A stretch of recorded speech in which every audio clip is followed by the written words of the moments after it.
You have been taught that income requires visibility, that to earn, you must be seen, that your face, your voice, your presence must be the product.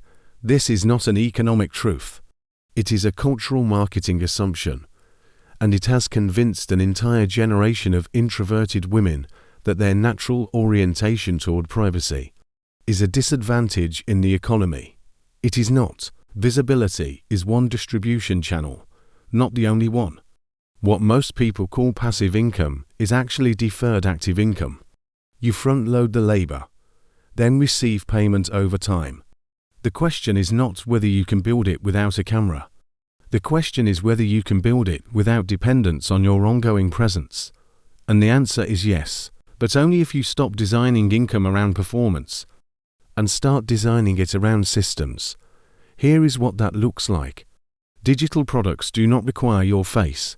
They require your structure, a template, a checklist, a guide, a resource library, a spreadsheet, a workflow. These are not creative projects. They are organizational artifacts, and mothers already produce them, constantly, invisibly, in the course of managing a household. The shift is not in creating something new. The shift is in recognizing what you have already systematized and offering it to someone 3 steps behind you. You do not need a brand. You need a solution to a repeating problem. That solution can be sold on Etsy, Gumroad, Shopify, Creative Market, Teachers Pay Teachers. No camera, no social media account, no personal story required, just a thing. And the person who needs it. Now, the second model. Affiliate income through written content. You do not need to be on camera to recommend a product. You need to write clearly about a problem that product solves. A blog, a niche review site, a comparison guide, an email sequence. These are text-based systems.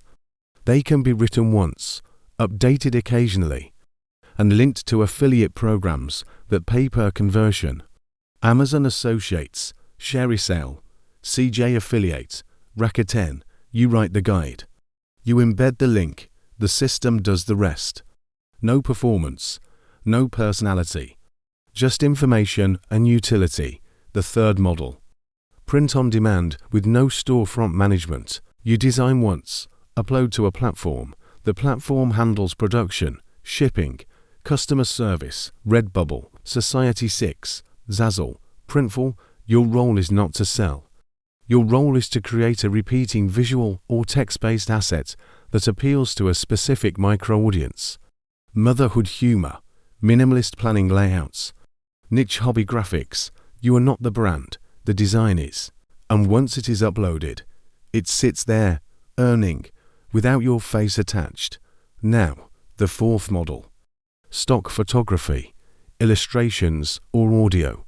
If you can take a photo, draw a vector, or record a sound, you can upload it to a stock library, Shutterstock, Adobe Stock, Pond5, Audio Jungle. Each upload becomes a micro-asset, licensed repeatedly, paid per download. No camera on you, just your output, catalogued and sold. This is especially relevant for mothers who already document their domestic environment, their routines, their organizational systems. The photos you take of your kitchen, your planner, your labeled bins, can become stock content for other creators. You are not selling yourself. You are licensing your perspective. Fifth model. Low-maintenance membership sites or resource hubs. You build a library once, charge a small recurring fee for access.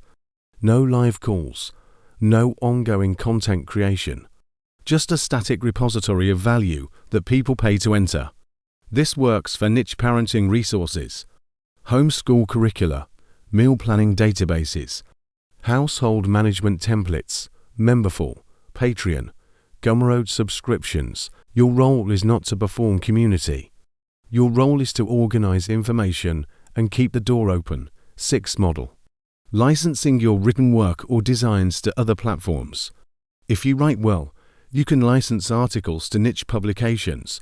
If you design well, you can license templates to software companies. If you systematize well, You can license workflows to source tools. You are paid once, or per use, for the intellectual property you have already created. No ongoing presence. Just ownership of your output. Seventh model. Dropshipping or white label products with automated fulfillment. You curate, you list, you automate. The supplier ships, the customer receives. You collect margin. Shopify, WooCommerce, Spocket, Printify. No camera, no brand story, just product selection and traffic strategy. This is not creative, it is operational. And operational income does not require visibility. Now, the mistake most people make. They assume passive income means no work. It does not.